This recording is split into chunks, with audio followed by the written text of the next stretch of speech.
My colleague from the NFL Media Group, Ian Rapoport, joining us here on an incredibly busy Wednesday in between weeks 8 and 9 right here on the Rich Eisen Show. How are you, Ian?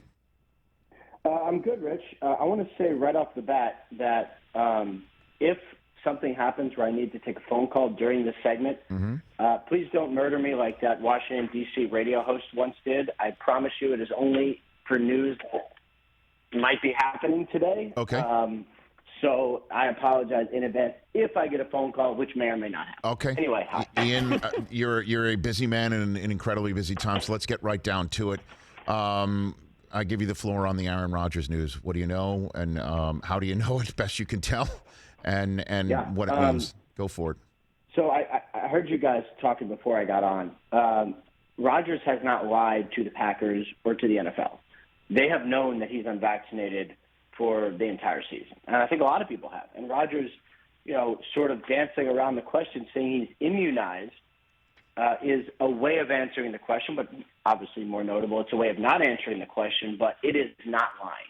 He has, from what I understand, followed the protocols for unvaccinated players. He has followed those the entire season, which is wearing a mask inside. Now, he has been spotted at press conferences not wearing a mask. There have been other press conferences where he has had a mask around his neck. So I don't know what the difference between one press conference or another is. Maybe there is a press conference setting that's outside, or I'm not there, but I know that he has followed protocols for unvaccinated players through most of the season. The NFL has known this anyway, and this is something that I came across a couple weeks ago. And this is all sort of coming out today. So that is what I know. He tested positive. He is out on Sunday. Jordan Love, assuming he also doesn't test positive, doesn't start on Sunday. Rodgers is out at least until Saturday of next week. So he could play next week, but he's not going to play this week. Okay. So it's possible that, do you know if Love's vaccinated? Because, being a close contact, I imagine being in a quarterback room. I mean, where would that stand right now? I do not know for sure, but I believe if he was unvaccinated, we would know it by now. Right. Then because he'd be a close unless would be a high-risk close I don't know. contact. I mean, unless Rodgers wasn't around the facility and they weren't around each other. I mean, there's just an insane amount of speculation. Well, and remember, Kurt Benkert, who I know you guys are following the Kurt Benkert situation very closely. Right.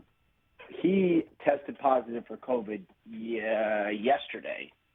So I believe that is where this came from. I mean, who really knows? But right. Two quarterbacks have tested positive for Packers. One just happens to be Aaron Rodgers. One happens to be Aaron with all Rodgers. due respect to Kurt Benkert. Yeah, right. One happens to be Aaron Rodgers. Okay, so what's the upshot here? I mean, the point is of him being unvaccinated is what then? Like as if you're test positive for COVID, you could still be back there if you're vaccinated. If you get two tests that are negative somehow between one time and another, right? Is that what it is? Right. I mean, that's the thing. Like if and I know there's certainly a debate about all of this. For Aaron Rodgers, like, and people, I think some fans will be upset about us talking about his personal choices. When it involves your football team, it is not personal. When it affects your teammates, when it negatively affects your teammates and your fans and your friends, it is not personal. It is a team decision of Aaron Rodgers to not get vaccinated. So he has, and this is literally a fact, this is not a criticism, he has hurt the team by not being vaccinated. That is a fact. If he was vaccinated, there'd be a chance he'd be able to play on Sunday. Ian Rapoport here on the Rich Eisen Show. Let's get to the other news of the day. Odell Beckham is not at practice for the Cleveland Browns. A team excused absence. What is going on with Odell and the Browns, Ian? I don't know. All I know is that he was listed as a non-injury reason to practice. Why the absence is, I do not know. I mean, I know some things, but I cannot confirm that it was excused by the team or what led to it or anything. What I do know is that he is not there right now for reasons not involving the AC joint sprain that he has in his shoulder. So what's the latest? I mean, why wasn't he traded, and what happens now, do you think? He wasn't traded because it's hard to trade for really expensive players who are not playing well. I mean, if you think about it, the only really expensive player who was traded was Von Miller, and he was traded because the Broncos paid most of his salary and took a second and third round pick for it. You know, like that's why he was traded. I mean, guys who are not playing well and who are very expensive didn't get traded this year because everyone's tight against the cap, and that's that. I mean, I know, you know, I mean, I guess the Saints looked into it, but they couldn't have looked into it for that long because I don't know how that would work money-wise. So, and I don't think the Browns were going to eat money. So it's not a good situation. And I don't know how it's going to end either. I mean, what's Odell Beckham's future like in Cleveland? It's not like the offense has been making good use of him already. Right. So, like, what's the point? Right, and that is the point. So what about his relationship with Baker? Apparently they were playing video games on Jarvis Landry's feed last night, right? So I don't think they have a bad relationship. I really don't. Right. I mean, I know this sounds stupid, but I really don't. I just think if they don't have a good football relationship. You know, like you can be friends with someone and just not mesh well on the field. You can be friends with someone and just not be in sync. You know, like it almost has nothing. Like, everybody likes Odell. You know, I just think it's more they have not been able to connect football-wise, and we've seen a lot of evidence to show that it is not a small sample size anymore. So is it possible they can just release him, or you know, in the NBA, this would lead to just a contract being bought out, and what if Odell helps buy himself out, right? What if Odell just tells the Browns, let's come up with some sort of financial settlement where you don't pay me. I mean, if he's going to give up money, I'm sure they would be open to it. But you know, Odell, I would be surprised if Odell would give up money. Nobody should give up money. So, I mean, how is it going to end? I don't know, but my guess is it's not going to end with him dancing in the end zone after catching a touchdown pass from Baker Mayfield, but we will see. Ian Rapoport here on the Rich Eisen Show, because I think if he showed up on a bunch of other teams, I think we'd find out that he still has some gas left in the tank for sure. What are the Saints going to? I do. Absolutely, I think that. Yeah, you don't? I don't know. I'm trying to figure this out, and I say this as someone who has always been a fan of Odell, just like as a person, but as a player mostly. I mean, look, we see this all the time when fans will be clamoring for some players on the sidelines. Why won't they play this guy? Why won't they play this guy? Then you see the guy get in, and you're like, oh, I see why they haven't played him. Mm-hmm. I'm sure Baker Mayfield would want to throw to a very good player who gets open and will score a touchdown. The fact that he's not isn't personal. To me, it just means it might not be those things.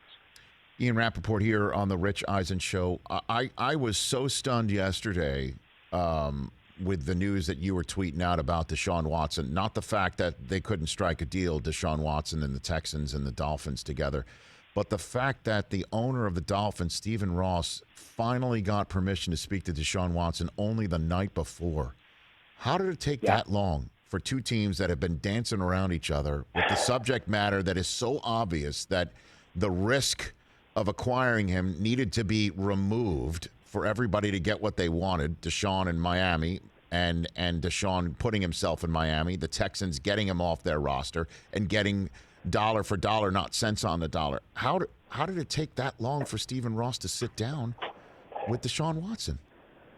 Well, because this thing had a deadline and a life of its own, and it happens when it happens. And I know that's a bad answer, but this thing had tops and turns and false starts. And, I mean, think about how many times people have reported a deal was going to happen, and then it didn't end up happening. It needed to be close enough and real enough for the owner to get permission to sit down with them. So I think that's what it was. It took that long for the two sides to say, you know what, now this actually may happen, now you can do it. And it came the night before. They still could have done it, certainly could have done it. But from what I understand, the biggest reason that Deshaun Watson did not end up as a Miami Dolphin today is because he has not settled his cases yet.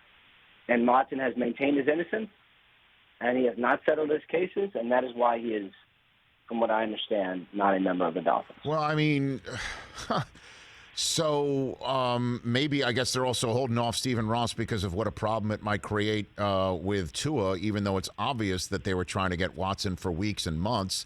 And the coach and Brian Flores says that Tua's our guy, and now he meets with him, and it still doesn't happen. So now what? You know, that's a tough one to put back in the bottle. So, yeah, kind of. I kind of go back. I mean, you're obviously not wrong, but I just personally, I kind of go back and forth on that because, like, isn't life just like all of us waiting to be replaced by somebody who's better than us, right? Oh, my God. Don't go. Dude, do you need a hug? Do you need a hug, Ian? I mean, wow, you just went like full Kyle Shanahan. We may all be dead Sunday. What does it matter about Deshaun Watson anyway? Seriously, it's true. Like, right? I mean, like, for all of us, it's like we all are amazing at our jobs, and life is so good unless they find somebody better, in which case that person will be doing it. That's what life is like, right? Like, so I don't get the sense, honestly, I don't think Tua really cares that much. I think he's really fine. Actually, I know it sounds crazy, but I think he's really fine.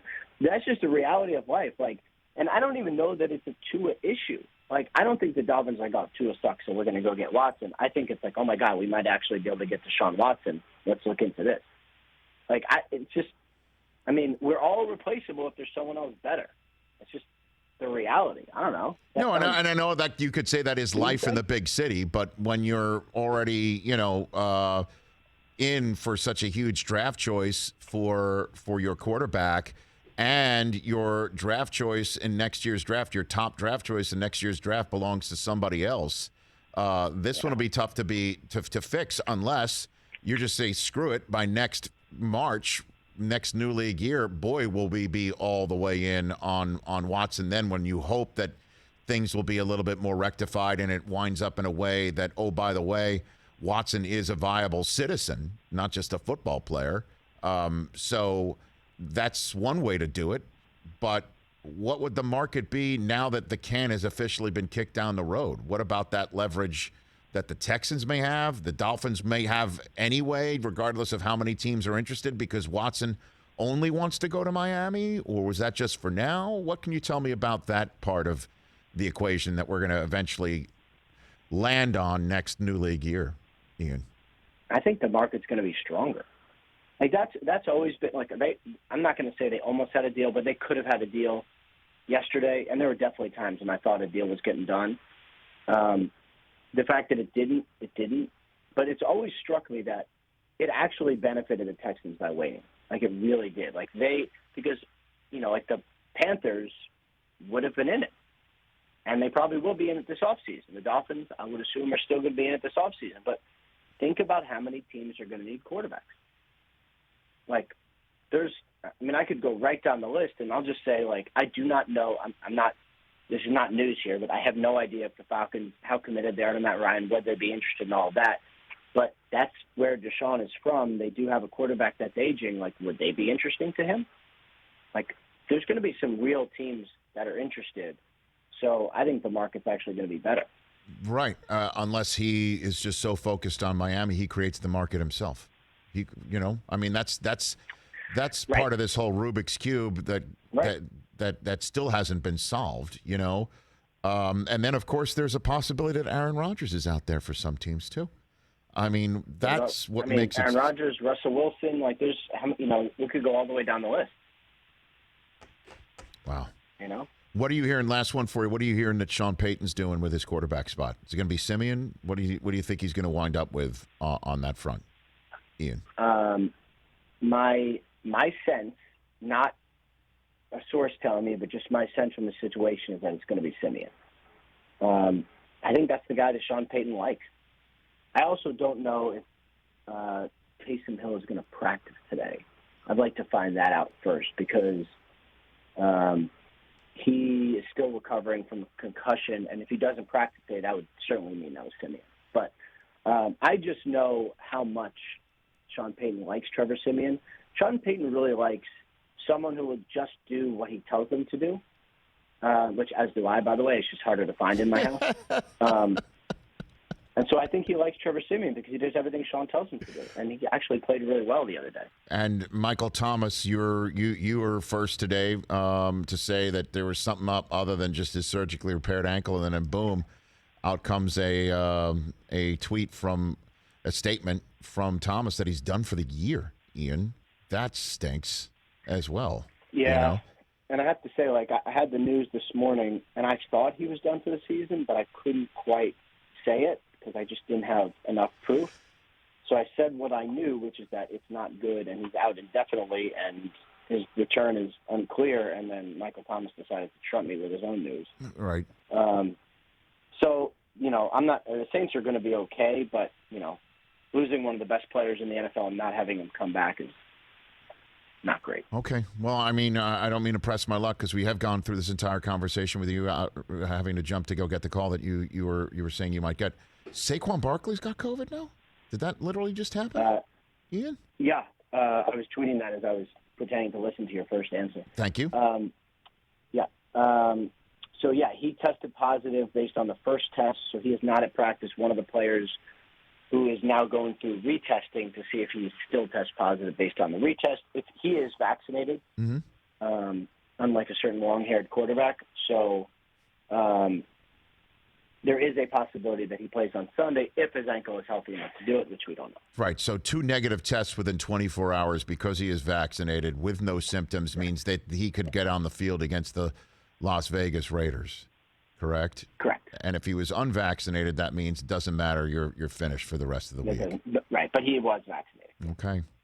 Anything else? Did I miss anything? So you're good? You're fine? You're good? Because, I mean, we're all replaceable. All that business. People aren't listening to you in your house. I mean, I heard that one. That's life, man. Okay. Yeah.